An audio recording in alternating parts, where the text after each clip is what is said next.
Magandang araw. Matagal ako hindi nakapag-vlog dito sa ating channel. Ikikwento ko lang sa inyo ito nangyari sa aming kaso, annulment of marriage. At hulaan nyo lang ako sa court ito. Ang aking clue ayan ay dyan sa Laguna, Regional Trial Court ng Laguna. Hulaan nyo na lang. Ito ay kami, alam nyo naman na napakahirap palusutin ng annulment. Declaration of nullity of marriage. So, sabihin natalo kami sa baba sa Regional Trial Court. Nag-file ako ng notice of appeal last February 2025, and then yung judge ay yung korte ay inutusan ako o kami na mag-file ng ako pala kasi notice of appearance kasi na requirement ng bagong panuntunan, kahit matagal mo na hawak yung kaso, magpa-file ka pa rin ng notice of appearance. Ako na may nag-file. At pinag-file ako ng isa pa uli dahil sa hindi raw malinaw yung aking law firm. Kaya doon sa aking pangalawa, wala naman ako law firm, ako ay solo practitioner at dito lamang sa loob namin bahay. So naka-indicate yun. Solo practitioner with a simple office in my house. Yan.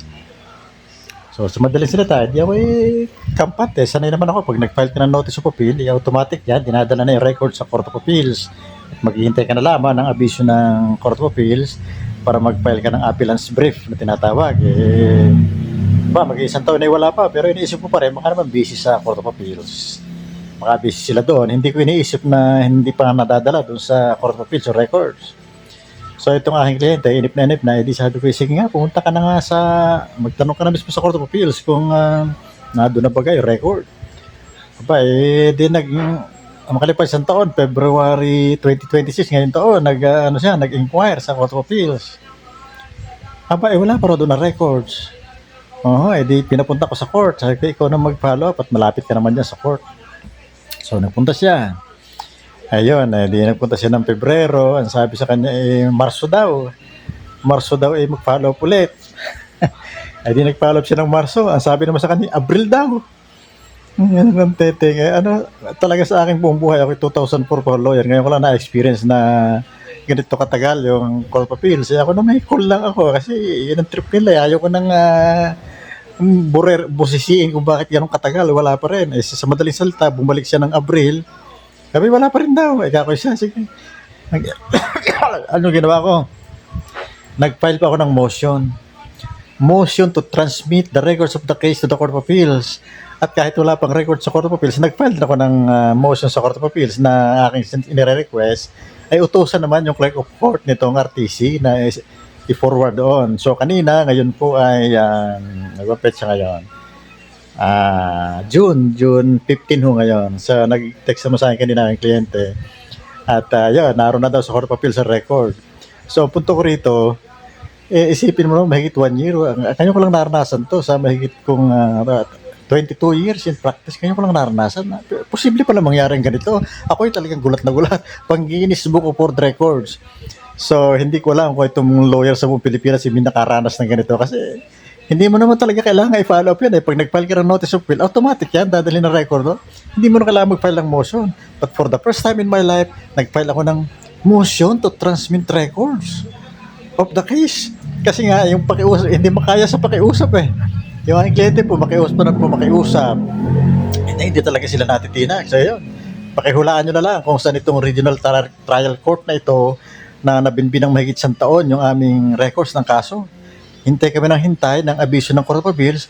Naghintay pala kami sa wala. Naghintay pa ng motion. So yun, pakicomment ng ano kayang court yan? Anong Regional Trial Court ng Laguna?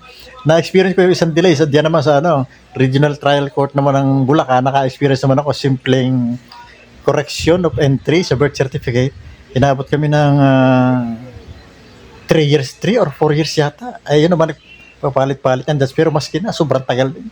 So yun po ang mga minsan ay naranasan ng lawyer.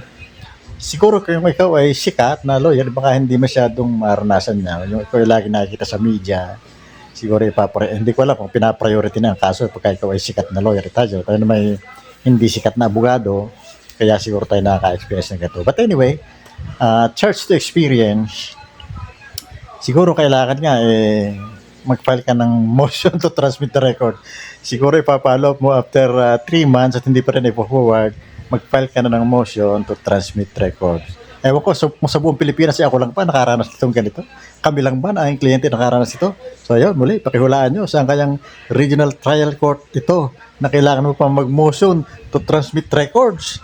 Pang Guinness Book of World Records ito. Siya nga pala, itong judge sa court na ito, ay nabanggit na rin minsan kami nag-hearing. Sabi niya, Attorney, you already know that I do not grant annulment.